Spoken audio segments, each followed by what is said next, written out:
You know what I love most about bass players? They're early. They're always on time, and on time means early. That's it. Okay, let's get Rudy in here. We are recording. Everything's cool. There he is. There's Rudy. Ah. Hey, Rudy, can you hear us? He's looking at us. All right, now he's got to put his headphones on. Hello. There he is. You know what? Now, as he's looking, we should be. Oh, we can't hear you, Rudy. You have audio. Hold on.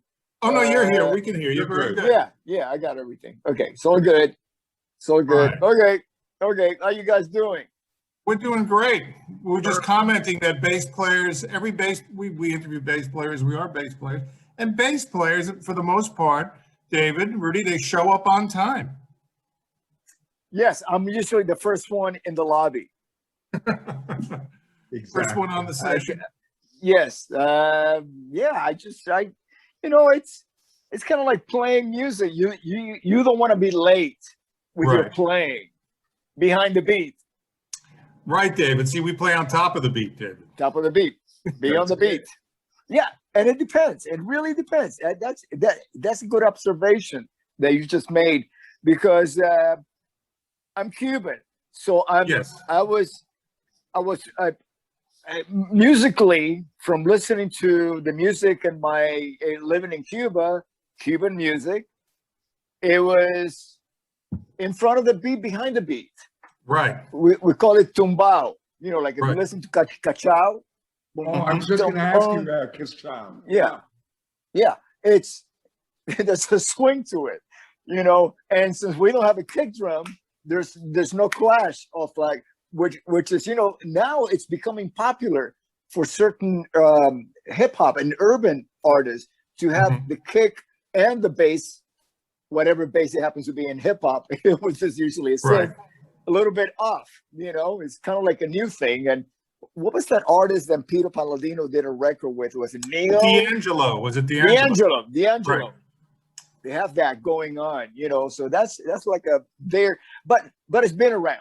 That sort of thing, you know. It's interesting that you bring up that record, because we all have to thank Pino for bringing the Fender bass back into the pop West. You know, you mean the passive Fender bass? Yeah, yes, definitely. Yes. Yeah. Because I'm one of those guys who was guilty in the 70s just to keep up with the modern tones of the 70s. To Frankenstein my 67 Jazz and stick in a preamp in it, you know. Of course. But Rudy, you have to understand, I started playing bass in the 70s. David is a product of the 70s. It really wasn't a bass until you drilled a hole in it. You had to, you had to strip the paint off. You had to pull all the hardware off. You had to change the pickups. In my case, I pulled out the frets. I realized that wasn't Jocko. Put the frets back in. Right? I mean, that's had to do it. Carl Thompson put a pickup on my 65P bass and basically ruined the instrument. Yeah. It wasn't a Fender. It wasn't a Fender until you removed the bridge and put a badass. Oh, I have my Leo Kwan, of course. You know, and this is why my 59 remains. I got this at Norman's. I say it's a 59. It's got the most beautiful precision neck ever. I mean, I think, it's a slab board, a fretboard, and what didn't start making jazz until 61, I believe. 60 it was the Fender Deluxe, and then it was the Fender J. Yeah, and I grew up playing jazz, and I was never really a big fan of precision basses. Right. I got to tell you, I won't be surprised if they took this profile and used this profile on the Fender Jazz. Okay. And made the precision a little bit bigger, more like a Telecaster, you know. Because this plays exactly. It feels just like a jazz bass, especially. Is it a heavy instrument? Well, it's heavier than the usual It's heavier than a jazz, I would say. I mean, being a precision, you got a different profile, right, curvature. But but it's like, these are 59, so they're like what, 61, 62 years old pickups. Yeah. And usually with the pickups, what happened, they got degraded, Right. because of the wiring. And I found a way how to fix that. Okay. As you recall, back in the 60s and 70s, and even into the early 80s, there were no companies that made pedals specifically for bass. Right. So if we wanted chorusing or we wanted a certain effect, we have to use a guitar pedal. And that would drop down some of the bass, the lower end frequencies, So, but now there's so many pedals that we can have to actually work as a preamp. Would work if you would build it into the amplifier. I'm sorry, into the bass. Right. So it's you got so much flexibility now because you're not bound to, like, for example, I have the last Marcus Miller 4-string to leave the Fender factory. Oh, okay. I own that. And there's a story attached to it. But I got to tell you, every time that I switch off the active setting and just go passive, just because of the pure reason that it bypasses the tones that you would have normally on a Fender Jazz, it doesn't sound the same. It's just it basically just getting you're just getting volume, and you're bypassing the tone knobs.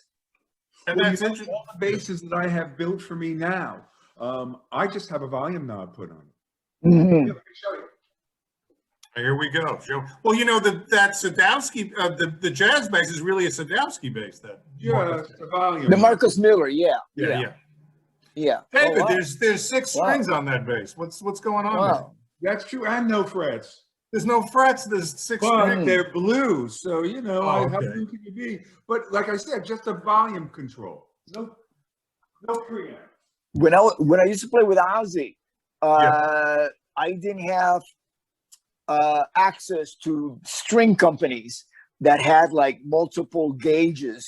They only really made standard gauge in those days, right? 45 to 100, pretty much. To 105, yeah, that was like the standard roto sound, and even GHS boomers and stuff like that. So I was basically like, if we started tuning down, there would be songs that would go from E to E flat tuning, and playing just with tuning in E all my life. All of a sudden, 15, 20 years later, I'm playing half a step down, and from articulation, that was like very difficult to adapt, because I could feel, the lack of tension in the string. So I started playing a fretless for the B tune. The P bass fretless, the maple neck, yes. Maple one, maple neck and maple body. And one night, after playing that same bass on the same songs on the same tour, for like 4 or 5 months, Ozzy turns to me on stage and goes, "Your bass doesn't have any bloody frets." It took him that long, At least he asked you to play a Jocko solo. No. Well, that must have been interesting to play fretless in that context, because, with David and I, we always talk about the history of the fretless bass in a rock context. And of course, we start off with Bill Wyman, right? He made the Framus bass there. And then, of course, Jocko with Ian Hunter a few years later in the 70s. And then you did the P bass. How did you alter your style? Because it's not like you could just fly on automatic pilot with frets. You had to land in the proximity of the note. No, I landed on the note. You did, okay. Otherwise, somebody would have said, either the sound guy would say, "Listen, this is not working," and it did. Sometimes if you don't give things too much thought on the negativity, and you just go for like, "I gotta make this work." Yeah. And you make it work, and you apply yourself, and just approach it with a positive attitude rather than any doubts and uncertainty. you'll be fine. I mean, Yeah. you'll be more than fine. You just do it, basically. Well, I also think because you were playing the P bass, your fingers knew essentially Yeah. where the quote unquote frets would be in any event. Yeah, I at that time I was playing. Let's say I had owned only one bass from 1967 until I started playing with Ozzy. That was my Fender 67, my Jazz. And then when I joined the band and we were getting ready to hit the road, Sharon said, "No, you can't go on the road with just one bass. What about if it breaks or whatever, blah, blah, blah." So I went across the street. I live in LA. And there was a store across the rehearsal place called Nadine's, which is actually still there, a music store. And I saw a Music Man Saber on the wall and said, "Okay, I'll take that one," because it had it was active, and my Fender Jazz already was active, so I needed something to maximize to simulate the same level volume output, and I made that work. And also, one thing that a lot of today's musicians don't take into consideration when they're listening to live recordings from the 70s and early 80s is the fact that most of us were using a Schaefer Vega wireless transmitter, which had a specific limiter, optolimiter built into it. So I really did not need any compression because it was built into the unit. Not only that, you could actually regulate the volume output. So even if you had an analog, a passive bass, you could bring it up or bring the active down to match the same volume. So, of course, I had 3 packs on 2 separate units. So I could change basses and maintain the same output. Okay. Well, what's interesting also with a fretless bass, it's, there's a certain resonance, there's a certain tone to it. You're actually playing, sometimes you're playing the notes between the notes, and it almost in many ways adds different colors to the chord. So the fretless bass, especially in a hard rock context, when it's just you and a guitar player. Yeah. There's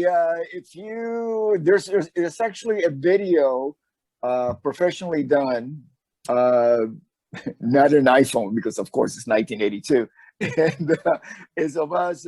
It's the Diary of the Madman tour with Brad Gillis on guitar, because it was planned while Randy was alive, and then he died, and we had to, we had this thing planned. So it was like, okay, let's do it. Of course, with Brad, and that's the Diary of a Madman tour, which is when I started playing the fretless bass.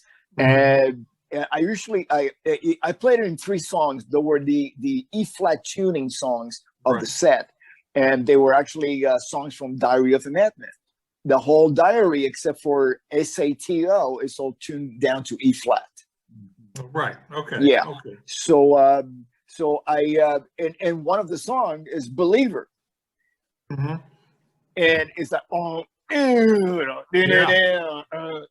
so you can really hear the fretless on that, which is a perfect song for that. But songs like Flying High Again or things like that. What happened with my tone back in the day with the fretless was that I was not getting a whole lot of fret noise on a E flat tuning, which is what I was getting with my Jazz and my Saber. I tried my Saber down E flat, and the preamp was so bright back in the early 80s.